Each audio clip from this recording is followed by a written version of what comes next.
This worship space is called the Christ Chapel, not only because Jesus is the focus of our worship, but also because of all of the I Am windows which highlight and celebrate Jesus' teaching about himself. The primary stained glass in this worship space is two large windows up front which portray the teaching of Jesus in John chapter 10. Jesus compares the people of God to sheep. Well, sheep are rather docile and defenseless at times, and so they need someone to watch over them and care for them. They need a shepherd. And so in John 10, verse 11, Jesus says that he is the good shepherd. This is an interesting choice of words. It's not that Jesus is a shepherd or even the shepherd. He's the good shepherd, which of course implies that there are some bad shepherds.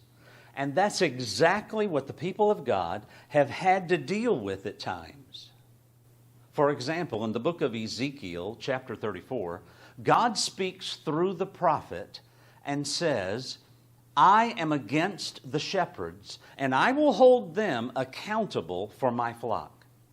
Notice with God, this is personal when he says, my flock. God says, woe to the shepherds of Israel who have been feeding themselves. Shouldn't the shepherds feed their flock? Ezekiel 34, verse 2. Not only do these shepherds use the sheep for their curds and wool, but they neglect the weak and sick ones and rule over all of them brutally. In fact, they even eat the sheep. What kind of shepherd barbecues the animals under their care? Now, these were all symbols and metaphors about how the Jewish leaders in that day were terrible at caring for God's people. That was in the days of Ezekiel at the start of the Babylonian captivity.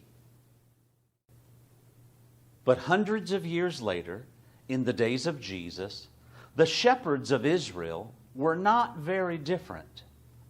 And Jesus personally condemned these leaders as well, using the prophetic judgmental curse called a woe.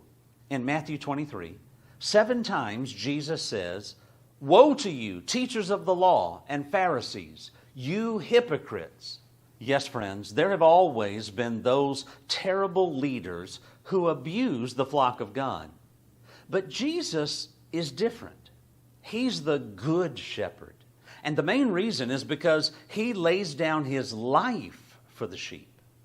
The bad shepherds live off of and eat the sheep, but the good shepherd loves them and even sacrifices his own life that they may live. When the wolf comes to devour, the good shepherd doesn't run and hide in order to save his own skin while the sheep perish. No, it's the other way around. He willingly sacrifices his own life that the sheep may live. Jesus clearly loves the sheep and he cares for them. In our wonderful stained glass window, the love and the protection of Jesus is captured in his holding one little defenseless lamb. Notice his gaze is fixed on that little lamb. These stained glass windows combine the elements of John chapter 10, where Jesus says he's the good shepherd, with the imagery of Psalm 23. King David wrote the famous words, "The Lord is my shepherd. I have everything I need. He makes me to lie down in green pastures. He leads me beside still waters. He restores my soul." These elements are captured in this stained glass. But there's another element I love.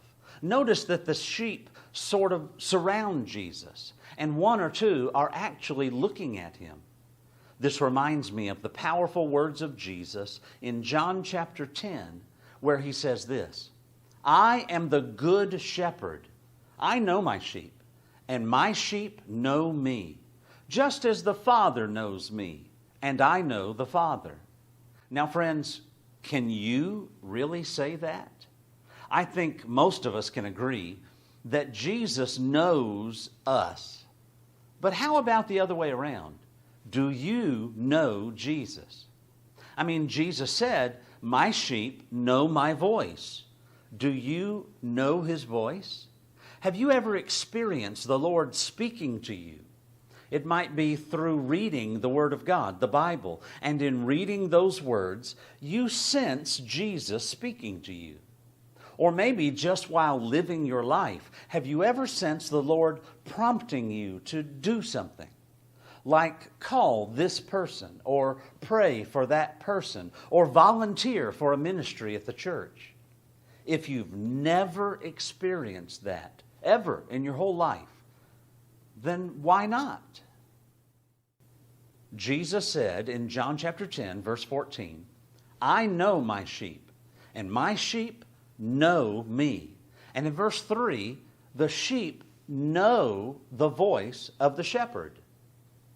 I'm telling you, friends, this all supports a truth that I have often heard people say.